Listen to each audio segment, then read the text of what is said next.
दर्शकों नमस्कार, राम राम, जय श्री राम और जय माता दी। मैं हूँ अश्विनी मगोत्रा और आप देख रहे हैं अपना पसंदीदा न्यूज चैनल जम्मू तर्कश।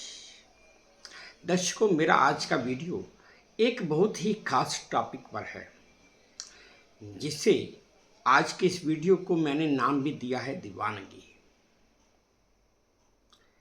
हद दीवानगी की, ऐसा नाम इसको मैंने दिया है। किसी आदमी में भी, किसी में भी, मुझ में, आप में, किसी में भी किसी न किसी चीज़ के लिए कोई ना कोई दीवानगी तो होती ही है, क्रेज होता है।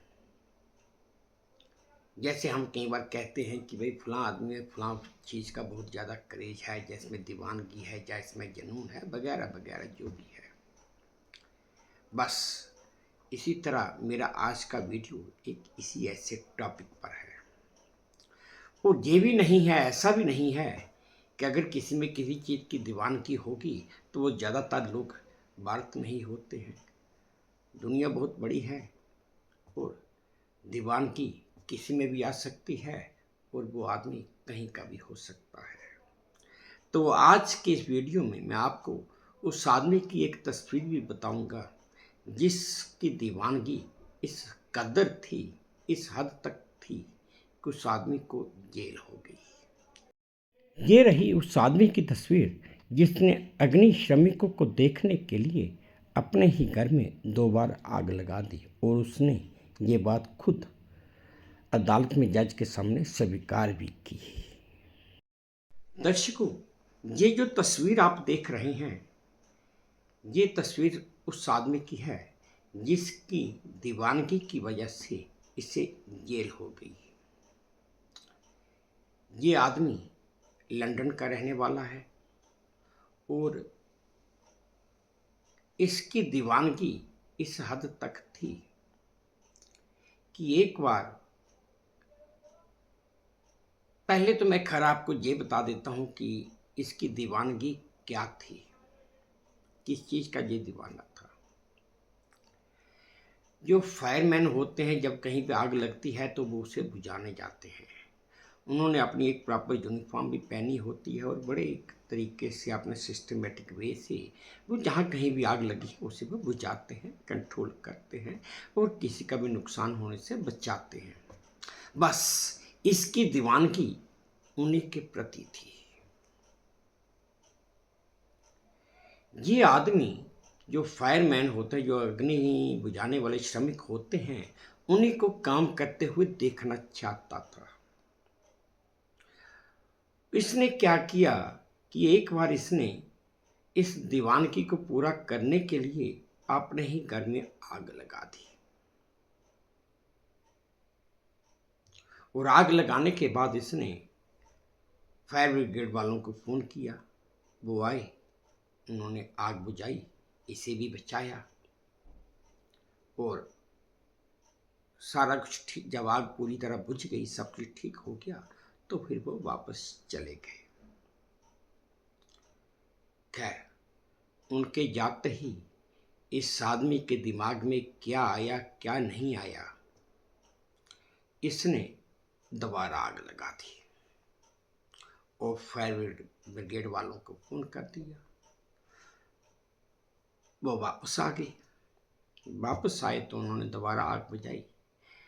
जब वो आग बुझाकर जाने लगे तो उनमें से फायर ब्रिगेड के एक ऑफिसर के दिमाग में आया कि भाई अब हम अभी यहाँ पर आग बुझाकर गए थे, जब हम आग बुझाकर गए थे तो ये जो बिस्तर है इसके ऊपर पहले भी आग लगी थी, तो हमने इसी जगह आग बुझाई थी, वो जो बिस्तर गीला हो गया था,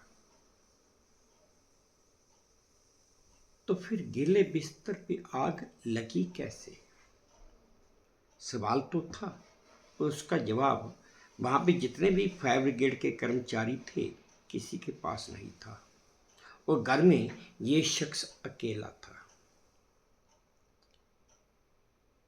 अब मैं आपको इस शख्स का नाम भी बता देता हूँ। इस शख्स का नाम जेम्स ब्राउन है और उम्र सिर्फ 26 साल है। जब इसने पहली बार फायर ब्रिगेड वालों को फ़ोन किया था तो इसने बताया, उनको बताया था, जब उन्होंने पूछा कि भाई आग कैसे लगी तो इसने बताया कि भाई ये बिजली का मीटर है, इसमें स्पार्किंग हो रही थी, उसमें से चिंगारियाँ निकली तो मेरे बिस्तर में आग लग गई। हो सकता है शॉर्ट सर्किट किसी भी जगह हो सकता है। दूसरी बार जब ऐसा हुआ तो फायर ब्रिगेड के कर्मचारियों ने जब इससे पूरी तरह पूछा तो ये जवाब नहीं दे पाया। उन्हें कुछ संदेह हो गया, उन्होंने पुलिस बुला ली। जब पुलिस आई वो इसे अपने साथ ले गई कि चल भाई आप हमें समझाओ कि भाई ये दोबारा आग कैसे लगी जबकि बिस्तर गीला था। इसका जवाब फिर वही था। उन्होंने कहा भाई साबित कर कैसे हो सकता है, गीली चीज़ पे गीले कपड़े पे आग कैसे लग सकती है बता। ये कुछ भी समझा नहीं पाया तो आखिरकार पुलिस ने इसे अरेस्ट किया और कोर्ट में पेश कर दिया। और जब जज के सामने इसका केस आया, जज ने भी इसे देखा सुना। सजा तो इसे कुछ ज़्यादा होनी थी इंग्लैंड के कानून के मुताबिक, क्योंकि ये ब्रिटेन की घटना है। इंग्लैंड के कानून ब्रिटेन के कानून के मुताबिक सजा इसे कुछ ज़्यादा होनी थी, लेकिन जज ने इसकी जवानी को देखते हुए इसे सिर्फ 8 महीने की सजा दी।